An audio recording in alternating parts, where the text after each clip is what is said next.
সরকার বলছে যে তারা ব্যাপক তাদের গোয়েন্দা কার্যক্রম এবং তারা এই কার্যক্রমের মধ্য দিয়ে কি নাশকতা, দেশব্যাপী অস্থিরতা, সরকারকে ফেলে দেওয়ার ষড়যন্ত্র করছে তার নাকি সূত্র পেয়েছে। কিন্তু দর্শক, এই যে গণমাধ্যমগুলো রিপোর্ট করছে, একেবারে ধরিয়ে দিচ্ছে যে কাদের হাতে অস্ত্র, কারা নাশকতা করছে, সন্ত্রাস করছে, কারা ছাত্র জনতার উপর গুলি ছুটছে, সেই ব্যাপারে কি কোনো বক্তব্য আমরা পেলাম না। দেখেন বাংলা ট্রিবিউন, দেখেন এই যে এই ছবিটা দেখেন। এই খবরের শিরোনাম হচ্ছে চট্টগ্রামে সংঘর্ষে অস্ত্র হাতে এরা কারা। এই যে তিনজন মারা গেছে, তিনজনেরই নাকি বাঁ পাশে দিয়ে বুকে গুলি লেগেছে। তাহলে যাদের গুলিতে এই হতাহতের ঘটনা ঘটলো, এরা কারা? এরা কি আন্দোলনকারী? এরা কারা? ঢাকা বিশ্ববিদ্যালয়ে রাজু ঠিকাদার সহ একদম পরিষ্কার অন্তত 4 থেকে 5 জনের ছবি গোল গোল করে গণমাধ্যমগুলো প্রকাশ করেছে। তো এরা কি নাশকতার সাথে না? নাকি এরা কি পুলিশের? এরা কি আইন শৃঙ্খলা রক্ষাকারী কর্তৃপক্ষের? না, এরা সবাই হয় ছাত্রলীগ, যুবলীগ, এই গোত্রের বা স্বেচ্ছাসেবক সদস্য। তো এদেরকে চিহ্নিত করা হচ্ছে, এদেরকে ধরা হচ্ছে না। বলা হচ্ছে যে তারা নাকি সব মানে ইন্টেলিজেন্সের মধ্য দিয়ে পুরো নাশকতার ছক তারা বের করে ফেলেছে এবং নাম দাম তাদের কাছে পরিষ্কার। এই বলার অর্থ হলো যে বিরোধী দলের উপর যে অভিযান চলবে, দমন পীড়ন আবারও চলবে, তার একটা মানে মানে আওয়াজ তারা দিয়ে রাখলো। পরে পাবলিক বলবে ওই যে গোয়েন্দা পুলিশ বলেছিল যে তাদের কাছে সব চলে আসছে, ছক আছে, সেই ছক অনুযায়ী তারা এখন ধরছে। তো একই মানে ওষুধ বারবার প্রয়োগ করা হচ্ছে, একই মডেলে বারবার তারা সেই মডেলকে নিয়ে তারা চর্চা করছে। 15 বছর ধরে এই মডেল চর্চা করতে করতে তারা দেখছে বেশ সফল একটা ওষুধই বা একটা মডেল, সেই মডেল সেট করেছে। এবারও তারা এভাবেই চলছে, যার ফলে তারা আশেপাশে অন্য কারা অস্ত্র ধরছে সেই দিকে কোনো খেয়াল নেই। কালকে দেখেন শান্তিপূর্ণ যে মিছিল ছিল ঢাকা বিশ্ববিদ্যালয়, সেই মিছিলে সাউন্ড গ্রেনেড মারা হলো, কিন্তু শাহবাগের যে যুবলীগ এবং ছাত্রলীগের তারা যে সংগঠিত হলো সেখানে ব্যাপারে নীরব। আজকে কোথাও সংগঠিত হতে দিচ্ছে না, গতকালকেও তাই। যেখানে শান্তিপূর্ণভাবে হচ্ছে এবং এখন তারা প্রতিরোধে নেমেছে, তাদের হাতে লাঠিসোঁটা আছে, এটাও সত্য। কিন্তু তার আগে তো তারা খালি হাতেই ছিল, তাদের মাথায় ছিল বাংলাদেশের পতাকার ব্যান্ড, হাতে ছিল হচ্ছে বাংলাদেশের পতাকা। কিন্তু তারপরেও কি তারা রক্ষা পেয়েছে?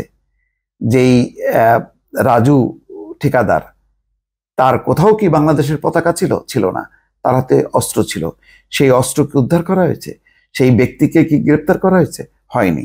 একই চিত্র কিন্তু চট্টগ্রামে। বাংলা ট্রিবিউনে বলছে চট্টগ্রামে মঙ্গলবার মুরাদপুর এলাকায় কোটা সংস্কার আন্দোলনকারীদের সঙ্গে ছাত্রলীগ যুবলীগের সংঘর্ষ চলাকালীন বেশ কয়েকজনকে প্রকাশ্যে আগ্নেয়াস্ত্র ও ধারালো অস্ত্র ব্যবহার করতে দেখেছে প্রত্যক্ষদর্শীরা। শুধু তাই নাই, সংঘর্ষে নিহত 3 জনের মধ্যে 2 জনই মারা গেছে গুলিবিদ্ধ হয়ে। সংঘর্ষে অংশ নেওয়া 4 অস্ত্রধারীর ছবি ও ভিডিও প্রকাশ পেয়েছে সামাজিক যোগাযোগ মাধ্যমেও। এতে অস্ত্র হাতে থাকা লোকদের গুলি করতে দেখা গেছে, অস্ত্রধারীদের নিয়ে পাল্টাপাল্টি দোষারোপ করা হচ্ছে।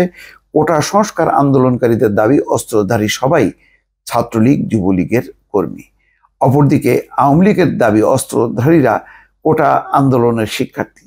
পুলিশ বলছে অস্ত্রধারীদের চিহ্নিত করার চেষ্টা চলছে, তাদের বিরুদ্ধে আইনগত ব্যবস্থা নেওয়া হবে। ঢাকা মেডিকেল কলেজ হাসপাতালের পরিচালক ব্রিগেডিয়ার জেনারেল মোহাম্মদ তসলিম বলছেন সংঘর্ষে 3 জন নিহত, শতাধিক আহত। নিহত 3 জনের মধ্যে ওমর ফারুক, ফয়সাল আহমেদ শান্ত 24 মারা গেছেন গুলিবিদ্ধ হয়ে, ওয়াসিম আকরাম মারা গেছে যার বয়স 23 আঘাতে। এছাড়া গুলিতে আহত হয়েছেন আরো বেশ কয়েকজন। এদিকে সামাজিক যোগাযোগ মাধ্যমে ভাইরাল হওয়া অস্ত্র হাতে মাথায় হেলমেট খেয়াল করেন, মাথায় হেলমেট দিয়ে কারা রাস্তায় নামছে? কারা? এই সোমবারে যে ঢাকা বিশ্ববিদ্যালয়ে প্রচুর হেলমেট দেখা গেল। শুধু তাই না, ঢাকা কলেজ আশেপাশে পথচারীদের হেলমেট কেড়ে নিয়ে কারা মাথায় হেলমেট পরল? নাম প্রকাশ না করার শর্তে নগর যুবলীগের বেশ কয়েকজন নেতা জানান ছবিটি ফিরোজ আলম নামের এক যুবকের। তিনি নিজেকে যুবলীগের নেতা পরিচয় দেন। ছবিতে তার কাছে থাকা অস্ত্রটির নাম রিভলভার। তার ভাইরাল হওয়া ভিডিওতে দেখা গেছে সংঘর্ষ চলাকালীন একের পর এক গুলি করছে। এক পর্যায়ে গুলি থামিয়ে তাকে বলতে শোনা যায়, গুলি দে, গুলি দে। কিছুক্ষণ পর একজন এসে গুলি এনে দেয় তাকে। গুলি লোড করার পর আবারও ছোড়েন।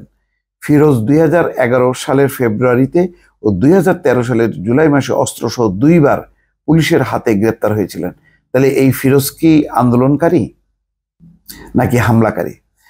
নগরীর মোহাম্মদপুর এলাকার ত্রাস হিসেবে পরিচিত এই ফিরোজ চট্টগ্রামের আলোচিত তাফসিয়া আমিন হত্যা মামলার অন্যতম আসামিও তিনি।